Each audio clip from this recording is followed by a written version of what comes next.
Happy Advent, everyone. Doesn't life today seem like a brief interlude between rushing and waiting? We rush to the airport, for example, only to find, waiting. To wait in long security lines before we board a flight.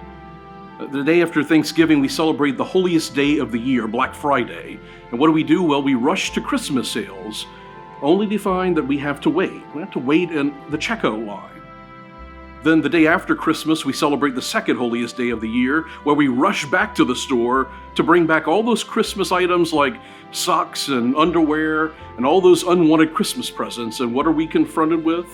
Well, we're waiting because everyone else is doing the exact same thing. And yes, even sometimes we rush to get through things like Mass so we can watch football games. But what are we forced to wait upon? Well, sometimes we even have to wait in line before we receive the Eucharist.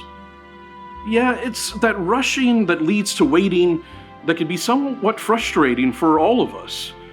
People who are content with getting things immediately without ever having to wait.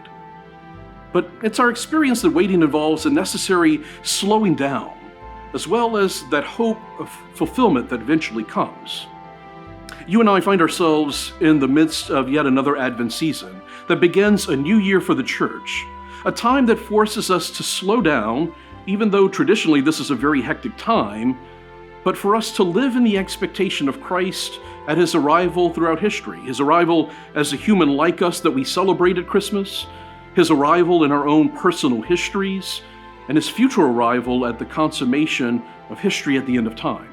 In many of the Gospels that you hear proclaimed throughout the Advent season at Mass, we hear Jesus tell us that we don't know the hour when the Son of Man will come. And so he emphasizes a very unique dimension on this journey between rushing and waiting. Despite all of our frustration when waiting comes, we have to be prepared. Think about it, if the people of Noah's time had prepared, there would have been no tragedy. You and I don't know when the Savior will come either, but the point is that even though we rush towards salvation, and even though we have to wait once we approach it, we also have to remain vigilant for the coming of the Son of Man whenever that coming might happen. If you need a concrete example, ask any person preparing through the RCIA process about this rushing and waiting concept. Yeah, it seems like they're sometimes rushing toward acceptance in the church. They've rushed toward salvation. They rush toward the sacraments in our community. But when they finally arrive here, they're forced with waiting in anticipation to receive all those same good things. They've experienced the slowing down. They've experienced the hope that their dreams would be fulfilled. And yes, they've rushed and are faced with the new component on the journey, waiting with more eagerness, waiting for the fulfillment of all their dreams come Easter time. All of us, too, experience the rushing that leads to more waiting. We rush toward peace, for example. We realize that we first have to wait for reconciliation. We rush toward helping others in the holiday season, but we realize that we have to wait to overcome all of our self-indulgences first. We rush toward security, but we realize that we have to wait until we overcome all of our fear. What are the things in your spiritual journey that you rush toward? And how is God asking you to calm down and to wait for those promises to be fulfilled? Good news of the gospel is that the Lord is indeed coming. He's rushing toward us. Christmas is right around the corner. But we have to patiently wait for its fulfillment.